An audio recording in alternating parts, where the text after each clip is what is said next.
Hi guys, hi, welcome back to the channel. So on today's episode, I'm going to be sharing with you how I prepared for housemanship. This is like the rate limiting step of your career, the most important step after medical school. If you're new here, hi, I'm Dr. Ngm, Dr. Njoku Martins, Ngm for short, and I'm a medical doctor living working in Nigeria. I'm currently doing my housemanship and I'm doing a series titled 52 Weeks of Housemanship, and this is week 33. Yes. So we've actually come a very long way. If you're new, do well to check out my other videos and be inspired. After medical school, you're expected to do 1 year internship. You could call it internship, you could call it housemanship, whichever. But this 1 year is packed with four rotations. You need to go through four different departments, understand how things are done, learn a couple things, and then move on to being a medical officer or finally being a reg.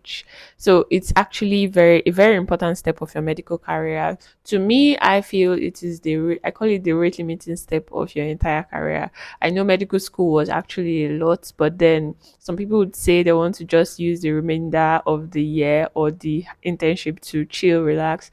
But I don't think it should be like that. So before I started housemanship, I had already seen a couple house officers in my school doing their housemanship. And if you've seen my videos, I interviewed some of them to know what was expected of a house officer and what was expected of them in their center. And thankfully they were very, very helpful. So before I started housemanship, I put together a couple things I would need.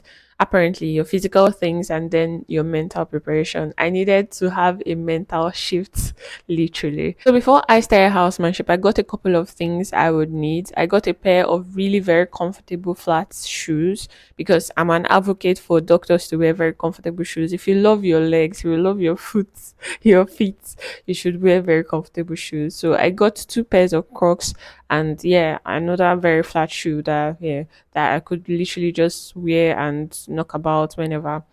And I needed my scrubs, I needed my word coat. You could see it hanging at the back, actually. So those are the physical things I needed. And I needed my stethoscope. If you went through medical school without a stethoscope, how did you survive? Because apparently the stethoscopes in the words they've gone to a lot of places. You don't know who might have used it, who have not used it, blah blah blah. So you need your own pair of stethoscope. And there's something I always do. I always clean my stats before leaving the hospital. You need to clean it with cotton wool and spirit in order to prevent nosocomial infection. You need to clean your stats, clean your stuff before leaving the hospital. But the most important part of my preparation was a mental shift, literally. I know medical school was very hard, but trust me, when I saw other house officers going through whatever it is they were going through in my school while I was a medical student, I was like, no, this is another ball game entirely. It was a whole lot. So asking those house officers rather the questions I did helped me make a mental picture of what would be expected of me. I know that they did very long hours of work. There was a lot that was required of them, both skill wise and commitment wise, and a lot of responsibilities, literally. I needed to prepare myself for that. I know that medical school was actually a lot, but I felt like house job would be even more, would require even more from me. That mental shift alone is what has guided me throughout my stay in this place. Literally, whenever there is work to be done, I literally just breeze up and do it because I tell myself this is why I am here. Because those long hours, stuff calls and all whatnots are what builds you to even become a better doctor. By facing those challenges and all whatnot are the things that will literally help you to become a more prepared and efficient doctor. And another thing too that also helped me was that I didn't just want to come and do errands, do things for patients, for consultants. I needed to do some things for myself. So I started writing down a list of things, a list of skills I needed to gain before the end of my housemanship. I wrote down a very long list actually, both the things I knew I would be able to do while in house job and the things I wouldn't have been able to do. So yes, I wrote down for every department, for every unit of my rotation, I wrote down a list of things I needed to learn before I left the unit. So by so doing, whenever I enter a particular unit, I actively started working towards gathering those skills. Fine and good if there were other things I would be able to learn along the way. fine. But then those things I wrote down for myself, I needed to accomplish.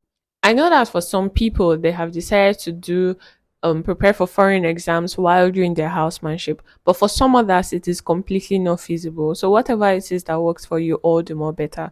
But mind you, when you finish housemanship, you're going to become a medical officer. You're going to be out of training for a while. You're going to start doing your NYSC. You're probably going to start writing primaries and all whatnot. But then before then, you need to do maybe one or two jobs in order to keep you grounded and all or something like that.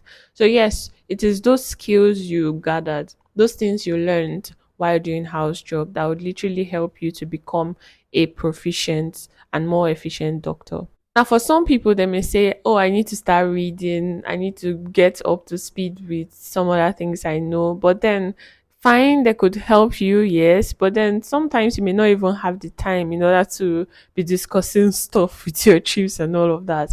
You would have so much to do, and trust me, it can literally weigh you down. For me, I didn't go back to start reading those things anymore because I know I applied myself when I was in medical school. And whenever I see things I needed to read about, I would go back home and read about it. So you may not necessarily start reading Heaven and Earth because you may not even know the posting you're going to start with. Sometimes on social media, I see people writing how house job is very stressful. It's all of that. It's all well, it is. Do you get? But then sometimes I feel like they were not really mentally prepared for what they were getting themselves into. I need you to sit back and know. If you watch my videos, you will literally understand that housemanship is way more than you faced when you're in medical school. So adequate preparation in order to get you through the 1 year of housemanship is actually very, very important. There's also a saying that says that if you don't prepare at all, you're literally preparing to fail. So adequate preparation for housemanship, mental preparation for housemanship is actually a very important thing and you should not take it lightly. I think that will be all for today. Do well to subscribe to my channel if you haven't yet and give this video a thumbs up, and I'm going to catch you guys in the next one. Peace.